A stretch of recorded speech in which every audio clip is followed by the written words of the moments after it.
এটাকে মোটামুটি আমরা সবাই চিনি, থোর।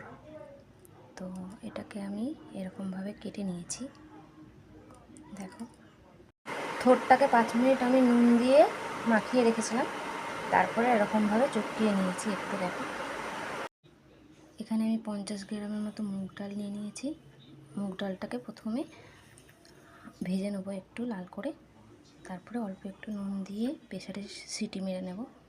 বেশি গলাবো না ডালটাকে, হালকা একটু শক্ত শক্ত থাকবে, তো সেরকমই সেদ্ধ করব।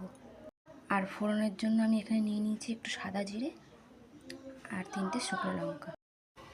দেখো বন্ধুরা, আমি থোর দিয়ে মুগ ডালের রেসিপিটা বানিয়ে নিয়েছি।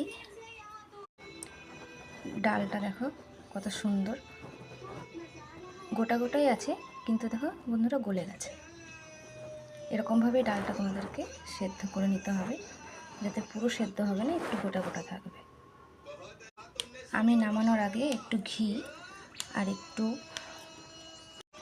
চিনি দিয়ে নামিয়ে নিয়েছি। তোমরা তোমাদের পছন্দ মতন চিনি দিয়ে নেবে।